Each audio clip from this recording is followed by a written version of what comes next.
C'est parti. Gloire à Dieu. Ça nous crée une grande joie de se retrouver. Et pour cette section, nous allons toucher vraiment 2 points. Les 2 principes de la prospérité. Je suis très ravi d'être avec vous. Dans la dernière section, nous avons parlé de conditions pour l'exaucement.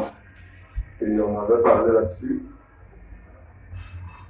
Le péché, honorer Dieu et faire sa volonté. Et je vais demander à ce que vous réalisez et de partager cette vidéo parce que ça s'explique vraiment la négligence est devenue aujourd'hui une entrave pour beaucoup de personnes. La Bible dit dans Jérémie, maudit est celui qui fait avec négligence de Dieu. Maudit est celui qui retire son épée du canon. Je pense dans Jérémie 48, verset 10. Nous ne devons pas être négligents pour l'œuvre du Seigneur. Mais on a l'attitude d'Ézéchias. Ézéchias a dit, cessez d'être négligents parce que Dieu vous a choisi pour que vous participez à son service. Et nous attendons de vous vos réactions. La moisson de Dieu est grande, il y a peu d'ouvriers. Et nous prions que vous fassiez partie de ces personnes qui vont entrer dans cette grande moisson. Parce que c'est ça. C'est l'œuvre de Dieu qui va nous bénir. Et c'est l'œuvre du Tout-Puissant qui nous rendra fort. Je vais lire 2 textes dans le livre de Ésaïe, chapitre 1, verset 19. Il est dit ceci. Si vous avez la bonne volonté, si vous êtes docile, vous mangez les meilleures productions du pays. Voici les conditions pour prospérer. Il dit, si nous avons la bonne volonté et nous sommes dociles. La bonne volonté, c'est la volonté de Dieu. La Bible dit que c'est l'œuvre de Dieu, ton Père, qui t'aidera. C'est l'œuvre du Tout-Puissant qui nous bénira. Et nous devons apprendre à cœur de faire l'œuvre. Jésus a dit, l'évangile du royaume va être prêché dans toutes les nations pour servir de témoignage, après quoi viendra la fin. Jésus a encore dit, ne vous inquiétez pas de ce que vous allez manger, boire ou les enfants, le quotidien. Ne n'êtes pas s'inquiéter, car ceux qui s'inquiètent, ce sont les pères qui vivent dans le désert, qui n'ont pas la connaissance de la loi. Mais vous, cherchez premièrement son royaume et sa justice. Et toute chose, Dieu vous accordera. Tout ceci pour nous interpeller que nous devons être sages. L'évangile, la bonne nouvelle doit être prêchée. C'est ça la volonté de Dieu. Dieu veut ramener ses enfants à lui. Quand vous voyez la Bible, au commencement, quand Dieu nous a créés, c'était pour œuvrer pour lui et cultiver, garder le jardin. Mais le péché nous a tellement éloignés du Seigneur qu'aujourd'hui, le Seigneur veut nous ramener à lui. Voici pourquoi il est important de comprendre la volonté du Seigneur, sa volonté parfaite. C'est ça qui nous apporte la bénédiction. La volonté de Dieu, c'est d'obéir.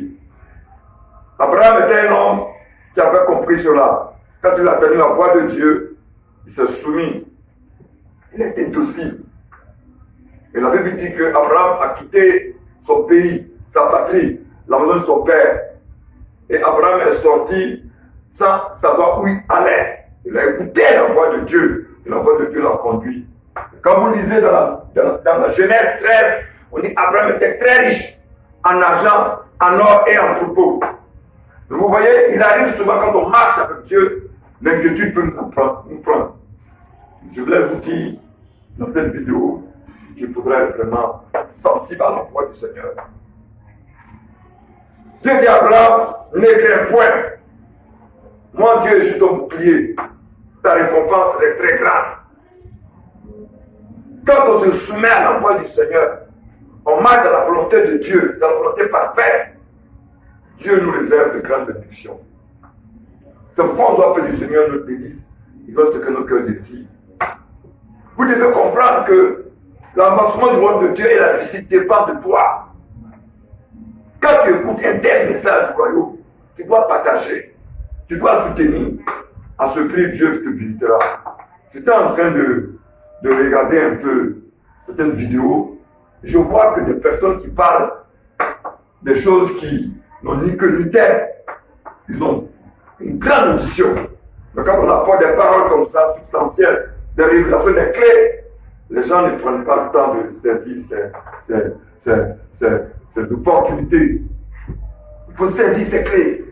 Il faut les appliquer. Vous verrez que le Seigneur vous bénira. Je veux te révéler un fait.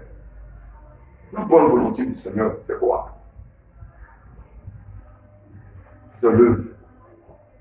C'est l'œuvre de Dieu qui pourra t'aider. Et c'est l'œuvre du Tout-Puissant qui te bénira. C'est pourquoi tu dois prendre le corps de cette œuvre. Je devais parler sur d'autres sujets, mais le Seigneur m'a dit non, pas sur la bonne volonté et la docilité. Abraham, notre père de la foi, marchait avec Dieu. La Bible dit qu'Abraham était ami de Dieu parce qu'il marchait avec Dieu. Il était docile. C'est la docilité qui peut t'amener à recevoir du Seigneur l'obéissance, la soumission. Dieu a béni Abraham. Et il a dit à Abraham, tu seras une source de bénédiction. Je bénirai ceux qui te béniront et ceux qui te maudiront seront maudits. Mais pourquoi Dieu a béni Abraham? La Bible dit que parce que Abraham a obéi à la voix de Dieu. Gloire au Seigneur. Alléluia. Quand vous lisez dans la Genèse 22, du verset 1 au verset 18, où le Seigneur va mettre Abraham à l'épreuve, la vie spirituelle, c'est une vie de preuve et d'ouverture. Parce que devant avoir une grande bénédiction, tu dois être éprouvé, tu dois être excès pour voir si tu bénis cette bénédiction. Aucune bénédiction ne vient sans épreuve. On ne peut pas accéder à un haut niveau si on n'a pas reçu le texte. Et il faut être conscient que, avant d'entrer dans une certaine dimension, vous serez éprouvé. Et quand Dieu a éprouvé Abraham, il dit, donne-moi ton fils, ton unique, celui que tu aimes. Abraham s'est soumis, il était docile. Il a apporté Isaac.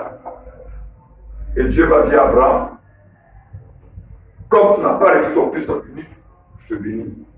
Et Dieu a béni Abraham. Parce qu'il a oublié le Seigneur. Et Abraham a bâti cette autel, Jéhovah Jireh, parce qu'il a fait le sacrifice. Abraham est le père de la foi. Abraham était docile, parce qu'il a obéi à la voix de Dieu. Tu dois comprendre que si tu veux être un béni, tu dois te soumettre à la voix du Seigneur. La Bible dit dans Genèse 24 que Abraham était vieux, avancé en âge, et Dieu l'a béni en toutes choses. Notre désir que le Seigneur te bénisse. C'est pourquoi tu dois être conscient, bien-aimé, toi qui écoutes, que le temps est arrivé pour toi, pour que tu sois un véritable fils d'Abraham. Tu dois te la rendre d'Abraham en marchant selon la voie du Seigneur. La bénédiction, c'est notre partage. Quand on dit dans le psaume 23, il dit l'Éternel est mon berger, je ne manque de rien. Parce que tu marches à la suite de Dieu comme Abraham. Il me connaît mes faits pâturages. Il me dirige près des eaux précises. Il dit restaure mon âme. Et quand on obéit à Dieu, Dieu commence à restaurer notre âme, notre corps, notre physique, nos finances, nos activités. Parce que c'est ça. La restauration, c'est rétablir les choses dans ta vie. Dieu te restaurera si tu marches à sa suite comme Abraham. Il dit, il pointe le matin et ma coupe déborde. Que la grâce et le bonheur m'accompagneront. Parce que tu t'es soumis à la voix du Seigneur. Tu étais docile. Comme Abraham. Abraham est le père de la foi. Nous devons être des enfants de la foi, des enfants de la révélation. Jésus fut un bel exemple. Il était dans l'œuvre de Dieu. C'est pourquoi Dieu l'a conduit à la croix et la croix est allait dans la gloire. Quand tu te laisses conduire par l'Esprit de Dieu, tu vas de gloire en gloire. La volonté de Dieu, c'est sa parole. Mais il faut être soumis à cette volonté. Te laisser conduire par cette parole. Pour comprendre ta destinée, le plan de Dieu pour ta vie de servir dans ce monde. Dans lequel tu es. Afin que tu sois une lumière. Dieu veut te rendre prospère. Il lui souhaite que tu prospères à tous égards. Et que tu sois en bonne santé comme l'état de ton âme. Alléluia. Tu as besoin de comprendre la parole du Seigneur. Marcher selon le Seigneur. Et tu verras que le psaume 23 sera ton partage. Comme c'était le partage d'Abraham. Abraham était très riche en argent, en or, en propos, ce que dit la Bible. Genèse 24, verset 1. Et Abraham était rassuré de jour. Dieu lui a donné de posséder tout ce qu'il voulait. Et partout où Abraham partait, il avait une influence positive sur les gens. Pourquoi? Parce qu'il marchait à la suite de Dieu. Il a épousé la volonté de Dieu. Il ne s'est pas inquiété. Ah non, le Seigneur m'a appelé, comment ça va se passer? Non. Quand vous lisez la parole, on dit qu'Abraham est sorti. Il ne savait même pas où il allait. C'est Dieu qui a conduit Abraham. Les fils de Dieu sont conduits par l'Esprit de Dieu. Jésus a dit, mes brebis entendent ma voix. Jésus a dit, mes brebis entendent ma voix. Et nous sommes des brebis du Seigneur. Il faut qu'il nous conduise dans sa parfaite volonté, dans la gloire, dans le succès. Bien aimé, je vais te faire une révélation. Quand tu apprends à écouter la voix de Dieu et à fuir le désordre, le péché, la première bénédiction que Dieu commence à te donner, il te libère de la pauvreté. C'est la première bénédiction que le Seigneur accorde à ceux qui sont soumis, ceux qui acceptent sa volonté, ils sont dociles. Il dit, c'est la bonne volonté, vous êtes dociles. Vous mangez les meilleures productions du pays. Genèse, le chapitre 13 dit que Abraham quitta l'Égypte. L'Éternel, il remonta, il sortait de l'Égypte. Et Abraham était très riche en argent, en or et en troupeau. Quand tu écoutes la volonté de Dieu, tu te soumets à la volonté de Dieu, tu obéis, Dieu va te conduire. J'ai été sorti par un frère que je vais taire son nom depuis les États-Unis. Il m'a appelé, il dit, pasteur, j'ai vu ta vidéo, j'ai écouté le message sur la prière, vraiment il faut le soutenir. Je lui ai dit, bien sûr, c'est ça qui est vraiment ma vocation, prier. Parce que la Bible dit, il a fait le touche des proches. Soit installé sort, afin que vous puissiez taper à la prière. Et tout véritable prophète doit être une sentinelle. Et je lui ai dit, tu veux comprendre pourquoi? Il m'a dit, voilà, pour le travail. Mais pourquoi on travaille? Parce qu'on veut un but. Dieu nous a créé pour qu'on puisse vivre dans l'abondance, on puisse prospérer, on puisse être heureux. Mais si nous ne comprenons pas vraiment les principes qu'il faut observer, la bonne volonté, ici vous avez la bonne volonté, et si vous êtes docile, ce serait un peu complexe pour nous, compliqué pour nous. Amen. Que le Seigneur t'amène à comprendre ce que je suis en train de te dire. Si tu as la bonne volonté, si tu es docile. Je vais chuter avec ça. Il y a tellement de témoignages. La bonne volonté, c'est la volonté du Seigneur. C'est l'évangile, c'est le soutenir l'évangile. C'est ce que Dieu a dit. Il dit allez partout, faire de toutes les nations des disciples. C'est le commandement que le Seigneur a laissé à l'Église. Et si tu comprends ce travail, et tu rentres dans ce travail, Dieu te bénira. Tout le monde ne peut pas prêcher, mais tout le monde doit agir. Tes finances peuvent vraiment aider l'évangile à grandir. Et nous vous sollicitons vraiment de tenir compte de ce que nous sommes en train de vous révéler. Nous travaillons ici un peu dans des conditions un peu très difficiles. Et ça veut même une petite caméra de mon portable, de notre portable pour nous filmer ces messages. On a besoin de vous. Il faut faire parler vos cœurs. On nous a déjà donné nos numéros. Il faut vraiment nous rejoindre. Que Dieu vous bénira. C'est très important. Je vais discuter avec ça. C'est l'humilité qui nous donne.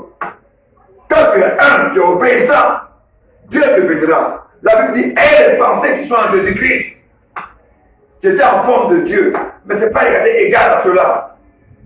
Il s'est humilié, se rendant obéissant. Jusqu'à la croix, jusqu'à la mort à la croix, c'est pourquoi Dieu l'a suprêmement élevé. Quand tu t'humilies, tu es docile, tu obéis à Dieu, Dieu va t'élever dans ton domaine d'activité. Il va te visiter, il va te bénir. Bien aimé, je vais dire un saut pour terminer avec ça. Ce sera mon bonus. Et Je t'invite à partager cette vidéo, ce message à tes amis. Et demande à tes amis aussi de le partager. Comme ça, le règne de Dieu va s'étendre. Quand vous ne les partagez pas, ce n'est pas bon, c'est un péché. Il ne suffit pas de regarder une vidéo, un message, et puis que non, tu partages. Chaque fois que tu vas regarder un message de Dieu, tu ne partages pas, tu pêches. Parce que tu entraves le lancement de l'œuvre de Dieu. Voici pourquoi vous devez partager. Amen. Partagez, s'il vous plaît. Ça va vraiment étendre le royaume. Partagez. Je vous dis de partager. Ça serait vraiment ta part. Le psaume 16 dit ceci. L'Éternel me partage mon calice. Celui qui assure mon lot. Un héritage du chemin échu. Une belle position m'est accordée. Au verset 11, il dit, tu me feras dans le chemin de la vie. Il y a abondant de joie dans ta face, de délices éternelles. Sur ce, je veux vraiment prier. Il dit, l'Éternel mon partage. Parce que tu es docile. Tu fais sa volonté. Il va te conduire dans les verts pâturages. Et il te fera connaître de la vie. Au nom de Jésus.